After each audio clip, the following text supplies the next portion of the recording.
So we've been reviewing these indictments for state prosecution for these financial crimes and anxiously awaiting news of a trial, but a press release came out today stating that Alex Murdaugh was indicted on 22 counts by a federal grand jury yesterday. His attorneys have made a statement as well, so let's get to it. On this season of The Other 55%, the trial that consumed the entire true crime community and beyond. And I could see his brain on generating millions of dollars in fees. That was not enough for you. I know you have to see Paul and Maggie during the night times when you're attempting to go to sleep. I'm sure they come and visit you. All these people on these two exhibits, these were real people that needed this money, is that correct? I'm sure they did. Somebody going to check them? Yes, sir. They've already checked them. They did check them? Yes, sir. It's official that they're dead? Yes, sir. That's what it looks like. Oh, and it might not have been you. It might have been the monster you become. The murder trial is over, and the next trial for his financial crimes is about to begin. We've heard the number of indictments. Let's go beyond the numbers. As Creighton said, these are real people. Let's hear their stories. We're going to go through this indictment, hitting any points that might be important. Now, this could all change quickly because according to a statement put out by Alex's attorneys Dick and Jim, they see it resolving quickly and without trial, saying that Alex has been cooperating fully with this investigation. We also know that their attempts to draw money from his 401k were denied in recent days, meaning his legal fund is probably close to being exhausted. Though he's presumed innocent till proven guilty, this evidence seems pretty irrefutable. I mean, with the fake Forge account alone. Corey Fleming, whose trial was set for September 11th, is appearing before the court tomorrow to plead guilty to serving as Alex's accomplice in the Gloria Satterfield matter. This will be the first of all those that have been accused to actually plead guilty of the crimes they've been charged with. So points 1 through 3 basically establish who Alex, Palmetto State Bank, and Russell Lafitte are, with point 4 telling us that Alex's law firm was longtime clients of Palmetto State Bank. Point 5, as we know, Russell handled nearly all of Alex's banking needs. One big exception to that was the Gloria Satterfield case, which was handled by Chad Westendorf, the vice president of Palmetto State Bank, and that's seen in deposition clips in my videos here. Point 6 points out that Russell Lafitte served as personal representative and conservator for several of Alex's clients. These initials we see are AP Olania Plyler, HP Hannah Plyler, NT Natasha Thomas, HPY Hakeem Pinkney, MW Malik Williams, and then the estate of Donna Badger is DB. I'll attach links to the videos of each of these, as I've already covered their stories in my Murdaugh Money series, with the exception of Malik Williams, who was not Alex's client, but Russell was appointed as his personal representative and allowed Alex access to Malik's trust money. We also see that Russell Lafitte collected more than $350,000 in fees from these clients. Points 7 to 9 tell us that Alex and Lafitte devised a scheme to obtain clients' money and property by false statements and false representations. Point 10 shows that method to be directing the firm to make settlement checks payable to Palmetto State Bank, where Alex would deliver them to Russell Lafitte. Going on in point 11, Lafitte would make that money available back to Alex to use to pay off personal loans, personal expenses, or just simply to withdraw as cash. Point 12a refers to the Plyler sisters, Hannah and Elania. Now this was the first in my series of Murdaugh Money, the Victims. Be sure and watch this for their whole story. This is really kind of the beginning of Alex and Russell's stealing enterprise. It tells us here that Russell collected $140,441 from Elania and $113,314 from Hannah for conservator fees, which is outrageous. 12b, Russell took out 10 loans for himself from their trust account without permission from the probate court, and then, as the girls reached 18, he had to take out loans to pay it back. He is still paying one of those loans back today. 12c, in addition to the 10 loans he took for himself, Lafitte extended 16 unsecured loans for Alex, from their trust, totaling $963,500. 12D, Lafitte extended that first loan when Alex was overdrawn at his bank, where he deposited it directly into his account, and then after that, this becomes a regular practice. When Alex gets overdrawn, Russell would put usually amounts of tens of thousands of dollars directly into his account from the Plyler's trust account.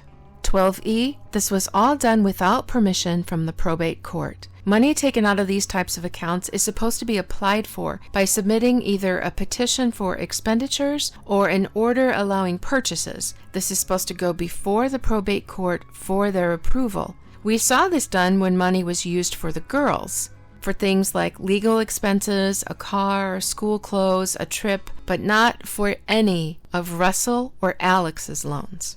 12F, when Hannah reached the age of 18 and the money had to be replaced so that it could be dispersed to them, Alex stole from the estate of Donna Badger, Natasha Thomas, and Hakeem Pinkney in order to replace these funds. 12G, for the money that Alex was still lacking, Russell gave him a farming loan for the outstanding balance in the amount of $284,787.52. Obviously, this money did not go towards any sort of farming. 12H, Alex requested that Russell serve as a personal representative for the estate of Donna Badger, and he was paid $35,000 for doing this, even though he didn't manage a single penny of that money. 12I, we see the reason that Alex wanted Russell to be the personal representative. Alex takes the settlement check from Donna Badger's estate in the amount of $1,325,000. Now this is a huge check, so Alex asks Russell to email him asking for that check to be recut into several checks in smaller amounts. Now I outline this in detail in my video about Donna Badger. This is also linked in my pinned comment below, so be sure and go back and watch. The Donna Badger, Arthur Badger story is just one that just really stuck with me because it involves 6 children and the loss of their settlement money as well. So Alex then forwards this email to make it look like it's being requested legitimately from the bank so that it wouldn't be questioned. And then, of course, his law firm recuts the check in these smaller amounts. 12J describes how Lafitte then distributed the checks as Alex requested. And here is a disbursement of where that money went. On February 11th, 2013, this money is given to an associate for a private loan in the amount of almost $400,000. On the same day, a $75,000 money order is given to Alex's father, Randolph III. Then on several dates, starting from February 12th till December 18th, there are different drafts made to put money back into Hannah's conservatorship. On October 3rd, there's a $7,500 money order that's given to Maggie. Then an $8,200 check is given to an associate of Alex. On October 29th, $34,000 is wired to 4M Iron LLC. On December 9th, $29,000 is sent to Honey Creek Motors. On December 19th, $49,500 is wired to Southern Crane. And then throughout this time period, for a total of $250,988.15 is used for personal use, deposits, transfers, and cash. This comes to $1,325,000. At the bottom of 12J, it mentions that in the memo lines of each check, it's referenced to Donna Badger's estate, which is just really sick because none of that money went to Donna Badger's estate. 12K, we found another outrageous payment to Russell for his services as personal representative. For this particular one, it's $680,000. And he does this without consulting, getting approval for, or even giving notice to the bank's board of directors. 12L, this MW, is, as I mentioned before, this Malik Williams. Now, Malik Williams was a client of Alex's law firm, but not a client of Alex's. Russell served as his conservator and collected $3,025.96 in fees to be such. He's supposed to be protecting this man's trust. But instead, he extends a $40,000 unsecured loan to Alex from this trust without permission from the court or any kind of notification to Malik. 12M, Alex stole funds from other clients to pay back Malik. This time, it's from Hakeem Pinckney and Natasha Thomas. Now, these two are cousins who were injured in a crash that was caused by faulty tires. It's really a sad story, another one that sticks with me. This was episode 2 in this series. Hakeem was deaf since 3, and he was rendered quadriplegic after this accident. Alex stole all of his money, and he was found brain dead 4 days later due to his ventilator being unplugged for 30 minutes. Now again, he was quadriplegic. He could not move. So how was this ventilator unplugged? This really stuck with me. This story is in episode 2 of this series. It's entitled Who Killed Hakeem Pinckney? Also linked below in the pinned comment. Please go back and watch this story. 12N, Alex requested Russell as conservator for Hakeem and Natasha, though funds never went through their accounts and he never managed their money at all. 12O, Russell signed disbursement sheets for settlement checks that were supposed to be dispersed through Palmetto State Bank in the amounts of $309,581.46 for Hakeem and $325,000 for Natasha. The checks made it into Palmetto State Bank, but weren't dispersed as they were supposed to be. 12P, instead of how they were supposed to be dispersed, this is where the money went. $10,000 to Maggie, $9,500, a money order, $920.29, a principal payment for the boat, yes, that boat, $3,137.30, an interest payment also for the boat, $100,000 for Russell Lafitte's father, $50,135.61, and $91,220.57, both of those to pay back the Plyler Trust, $329,500 to Alex's father, $40,167.69 to pay back Malik Williams, for a total of $634,581.46. 12Q, Natasha gets an additional settlement, which Alex had Russell structure the funds to below $10,000 each, as he often did. For example, with the checks that were cashed by Cousin Eddie, also in a previous video. Now here's how they were distributed. $9,000 cashed out, $9,000 in one money order, and $7,245.08 for a different money order, for a total of $25,245.08. 12R, Russell collected $60,000 in conservatorship fees for Hakeem and $15,000 in conservatorship fees for Natasha. Now we get into the counts. These repeat the offenses, but a lot of these offenses break multiple laws. So that's why there are so many counts and charges for each client that they stole from. So they're not just charged with the actual theft, but also any means that they might have used in order to carry out the theft, such as wire fraud, bank fraud, etc. So we see these here on pages 11 to 15. Then on page 16, it outlines some of the methods that he used. For example, claiming and collecting attorney's fees on fake or non-existent annuities, creating fraudulent expenses that were never incurred on client matters, and directing the disbursement of settlement funds to pay the cited costs, including claimed medical expenses, construction expenses, and airline expenses. Directing other attorneys with whom he was associated on client matters to disburse attorney's fees directly to him, and intercepting insurance proceeds intended for beneficiaries and depositing them directly into his personal account. So these were some of the methods that he used. Point 27 outlines times money was transmitted in interstate commerce by means of wire communications, which is another offense, wire fraud. These were for an amount of $225,073.46 on December 26, 2018,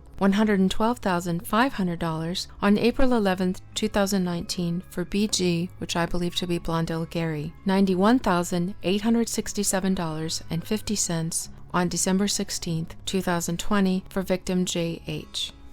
Now on page 17, we see the creation of the fake Forge account. If you're new to this story, Forge Consulting is a legitimate company specializing in the handling of trusts and structured settlements. So Alec takes this name, Forge, of a legitimate account that settlements would be deposited into, and creates a doing business as account by the name of Forge. So he would take settlements, deposit them into this account, and then help himself to the money. So basically, it was laundered through this fake Forge account.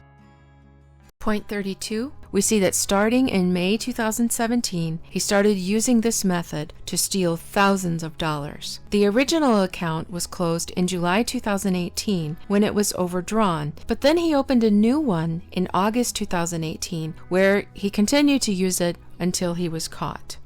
Moving on to page 19, it outlines the Gloria Satterfield scheme. Point 35 is referring to Corey Fleming as this attorney too. And we've discussed him a lot in our series as we've gone through the whole case of Gloria Satterfield. I won't spend a lot of time on that since if you want to know more about what happened to her and her two sons, there are 4 episodes directly related to this case that are also linked in the pinned comment below. So if you're unfamiliar with the case of Gloria Satterfield or want to know more, please see those 4 videos in the series. Point 41 is referring to Chad Westendorf, who you can watch testifying in a deposition also in my videos. You'll find charts and copies of these disbursement sheets that they're referring to here. The basic information is that the longtime housekeeper for Murdaugh's fell on their stairs. She was injured, never quite regained consciousness, and she died less than a month later. Alex claimed that the family dogs caused her fall, and later he bullied his own insurance companies to get around $4 million.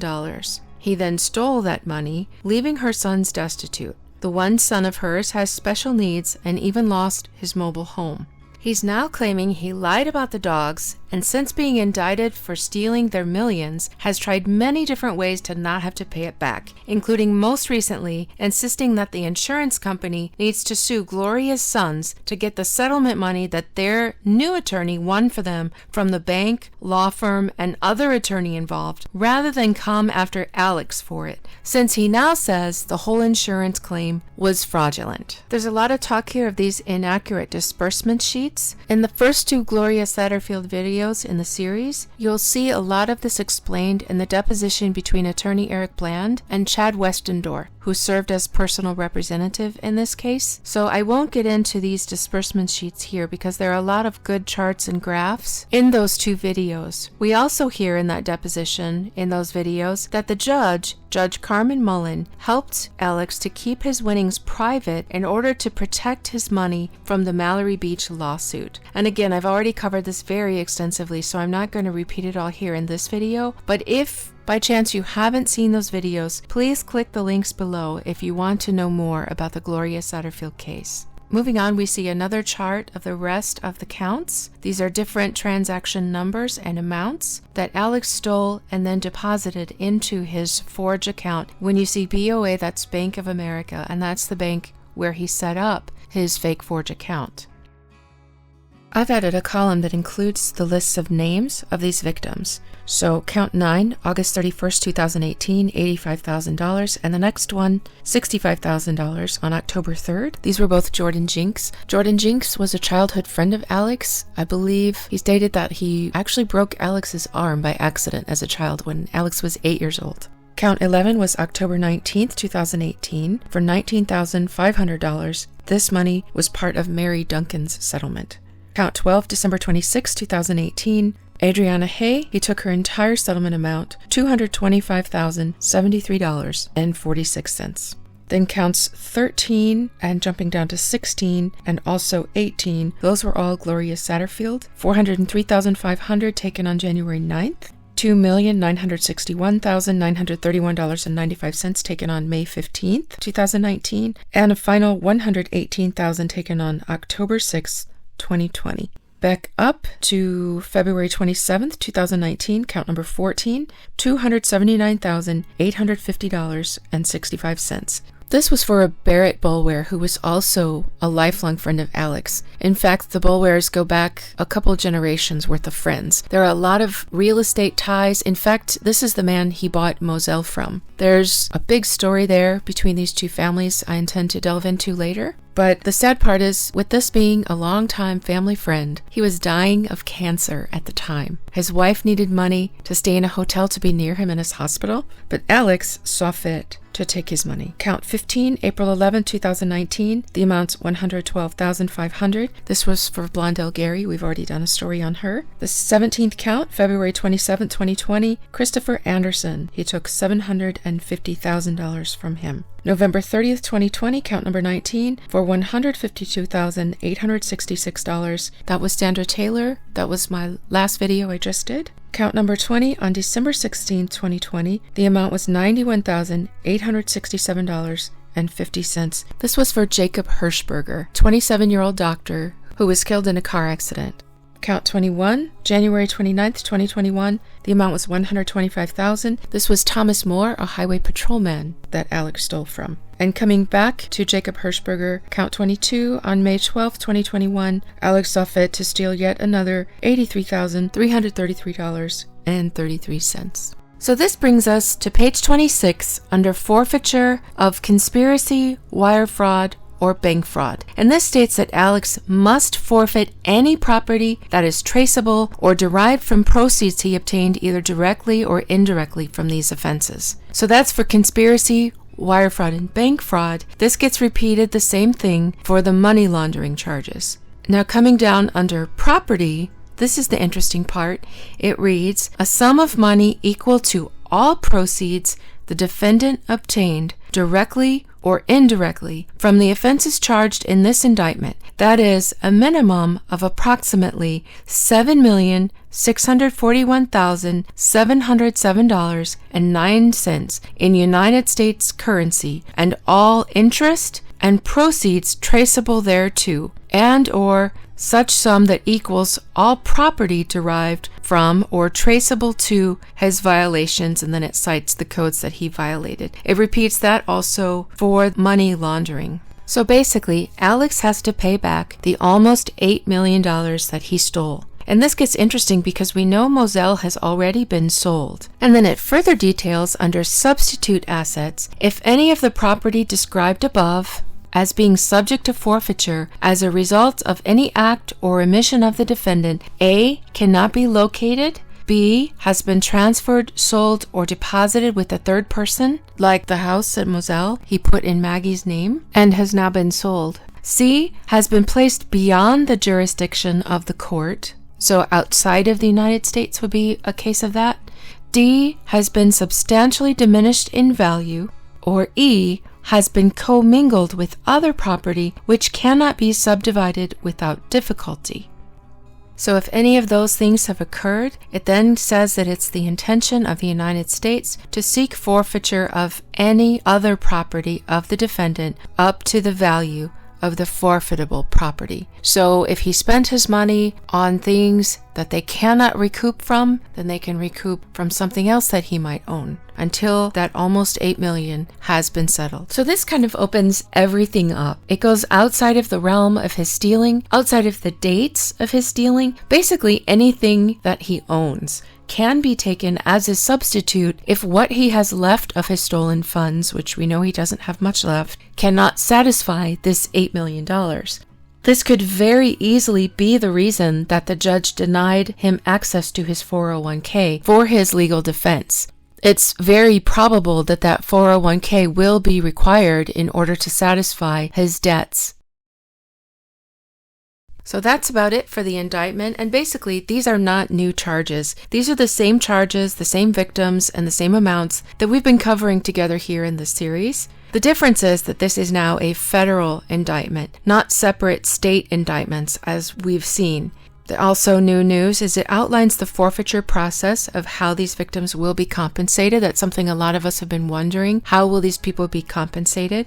Also, it sounds like his attorneys are heading for a solution with no trial. So I'm thinking maybe a guilty plea, since he's already admitted to these crimes during the murder trial. So we'll have to wait and see for that when that becomes official. Another big question that people have been asking is whether Alex will be transferred now to a federal prison if he's found guilty of these charges. But his murder charge comes first. For example, if he didn't have 2 life sentences, let's say he had a 20-year sentence. At the end of that 20 years, he would then be transferred to a federal prison to serve whatever his federal sentence may be if he's found guilty for these. Now, if he were to win an appeal for the murder case, he would then be transferred to federal prison if he is found guilty and sentenced to time in federal prison. But if nothing changes with his appeal for the murder charges, he will live out the rest of his life where he is in a state prison. So as always, I will keep you updated on any new information I find. This was quite a big news piece released today.